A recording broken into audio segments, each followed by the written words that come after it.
Welcome to the One in the Many. My name is Arshak Benlian.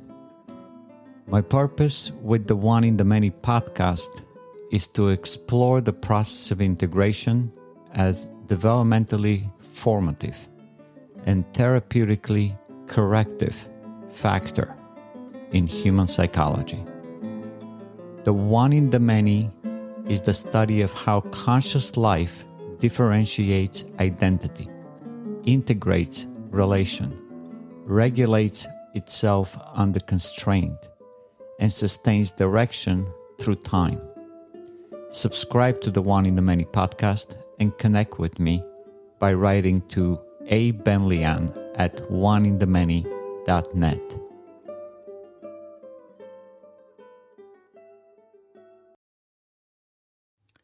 We do not live in an age of ignorance. We live in an age of misintegration. Never has information been so abundant, vocabulary so expansive, institutions so articulate. Yet public and private discourse alike are increasingly marked by ambiguity, instability, and exhaustion. Intelligent people speak at length and depart with less clarity than when they began. The problem is not that we lack words, it is that we have lost order among them. The disorder is epistemological. In the objectivist theory of concept formation, articulated most systematically by Ayn Rand in Introduction to Objectivist Epistemology, abstractions are formed by integrating perceptual units according to a distinguishing characteristic. Higher abstractions are formed from lower ones. Quote, observe that the concept furniture is an abstraction one step further removed from perceptual reality than any of its constituent concepts. Table is an abstraction, since it designates any table, but its meaning can be conveyed simply by pointing to one or two perceptual objects. There is no such perceptual object as furniture. There are only tables, chairs, beds, etc. The meaning of furniture cannot be grasped unless one has first grasped the meaning of its constituent concepts. These are its link to reality. On the lower levels of an unlimited conceptual chain, this is an illustration of the hierarchical structure of concepts. End of quote. Each level increases scope and decreases perceptual immediacy. Yet each remains anchored in reality through hierarchical dependence. Hierarchy is not optional. It is structural to cognition. When hierarchy is respected, thought expands without detaching from its roots. When hierarchy is violated, abstractions float. Words lose proportion. Emotional salience replaces structural priority. Communication deteriorates not because people are incapable of reasoning, but because abstraction levels are misordered. Ron Pisaturo, in A Validation of Knowledge, emphasizes a crucial epistemic sequence. One must grasp the concept before one can productively differentiate within it.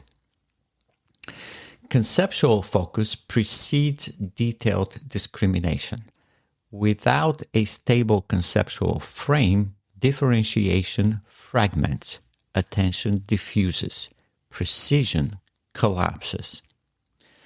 Applied to communication, this insight reveals something decisive. Context functions as the governing concept of discourse. Differentiation within conversation is the alignment of abstraction levels within that context. When context is unclear, or unstable, every subsequent distinction becomes arbitrary.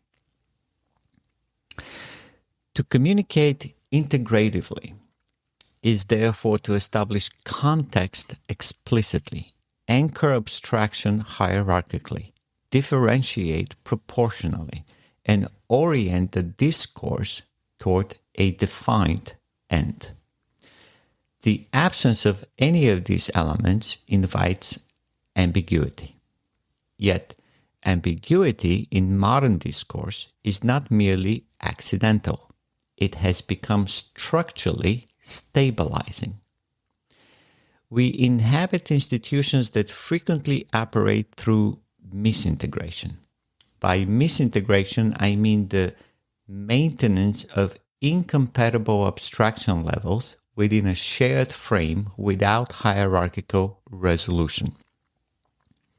It is the simultaneous invocation of high-level moral abstractions and low-level administrative mechanisms without clarifying their order of priority or logical connection. It is the compression of multiple conceptual layers into rhetorically charged slogans.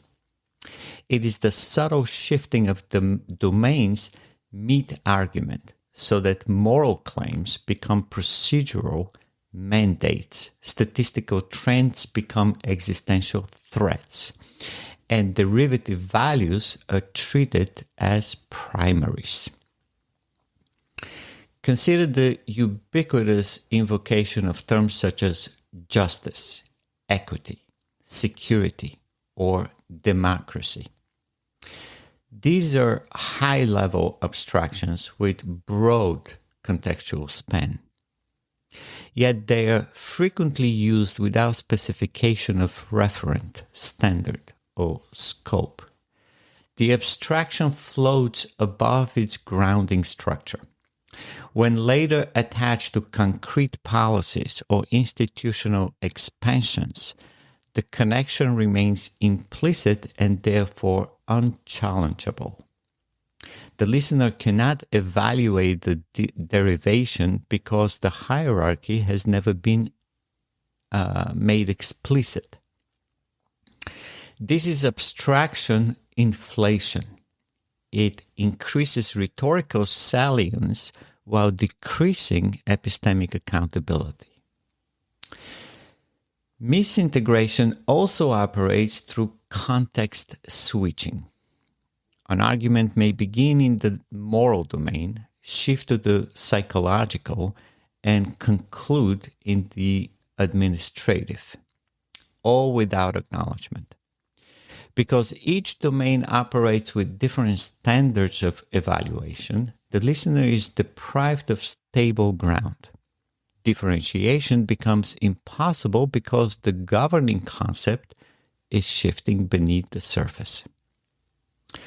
Another mechanism is derivative reversal. Secondary values, efficiency, stability, equality of outcome are treated as foundational, displacing more primary considerations such as rights, voluntary exchange, or individual agency. Order of priority is inverted. The structure of value becomes opaque. Such patterns do not merely generate confusion, they sustain it. Ambiguity stabilizes institutions when clarity would decentralize authority. When abstraction hierarchies are aligned and ends are explicit, individuals can trace consequences, identify contradictions, and localize responsibility. When abstraction is blurred and context elastic, dependency on interpretive authority increases. Uncertainty becomes a medium of control. From the standpoint of the one in the many, this condition can be described formally. Ambiguity arises when abstraction load exceeds integration density. When the conceptual weight invoked in discourse surpasses the integrative effort applied. Compression occurs. Hierarchies collapse. Emotional intensity rises. Language inflates. Precision declines. Salience shifts from structural importance to rhetorical force. In such an environment, disagreement often masks hierarchical misalignment. Two individuals may appear to conflict over a policy while in fact operating at different abstraction levels. One speaks about long-term structural principles, the other about short-term empirical outcomes. One invokes a moral abstraction, the other a procedural mechanism. Because context is not clarified, differentiation becomes adversarial rather than integrative. The one-in-the-many based communication proposes a corrective. It insists that context be made explicit, that abstraction levels be identified, that primary and derivative values be ordered, and that the end toward which discourse is directed be declared. It demands that higher abstractions remain traceable downward and that concretes remain interpretable upward. It treats teleology not as a rhetorical flourish, but a structural necessity. Communication is integrative when 5 structural conditions are met. 1. Context establishment. The domain is declared. The unit of analysis is specified. Is it political, psychological, moral, economic, biological, individual, institution, culture, civilization? Without domain specification, abstraction cannot stabilize. 2. Hierarchical anchoring. The level of abstraction is identified. Are we speaking about a concrete event, a policy mechanism, a moral principle, a metapolitical abstraction? Clarity requires proportional anchoring. 3. Ordered differentiation. Distinctions are introduced according to structural priority. Primary versus derivative. Essential versus incidental. Structural versus symptomatic. Differentiation without order produces noise. Differentiation within hierarchy produces clarity. 4. Teleological orientation. Every discourse implies an end. Is the goal decision, policy design, personal understanding, cultural critique, developmental growth? If ends are undefined, discourse becomes perpetual motion without direction. And 5, recursive validation. Each level must remain coherent within the declared context. If contradictions arise, either context is insufficient or abstraction levels are misaligned. Integration requires constant hierarchical calibration. This is not a stylistic refinement, it is epistemic discipline. The deepest conflict in contemporary discourse is not between ideologies but over context control. Whoever defines the governing abstraction defines the frame within which differentiation occurs. Whoever controls differentiation controls salience. Whoever controls salience influences decision. To restore integration in communication is therefore to restore proportionality. It is to reassert that abstractions from abstractions require expanded context, not emotional amplification. It is to reestablish the principle that clarity emerges from ordered hierarchy, not from intensity of assertion. When context is stable, differentiation disciplined, and ends transparent, ambiguity diminishes. Dependency recedes. Responsibility becomes localizable. Discourse becomes productive rather than performative. If the maturation of the one in the many is to have civilizational consequence, it may lie precisely here, in transforming epistemology into communicative method, in demonstrating that integration is not merely an engine of cognition or the measure of selfhood, but the structural condition of clarity in human exchange. Where abstraction order is restored, discourse regains depth. Where context is reclaimed, salience realigns. Where hierarchy is honored, integration expands. And with integration, the possibility of genuine understanding returns.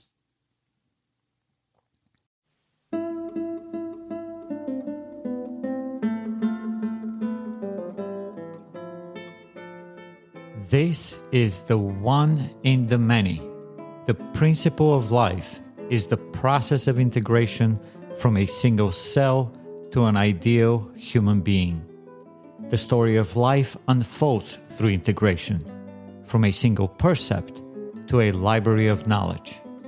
Through virtue, reason, honesty, independence, selfishness, productivity, you set your values, purpose, to achieve self-esteem and happiness. Through time and energy, from induction to integration to reduction, the smallest particle unifies matter, and the highest purpose unifies your life. You, the one in the many, matter. May you integrate your life with value-driven days.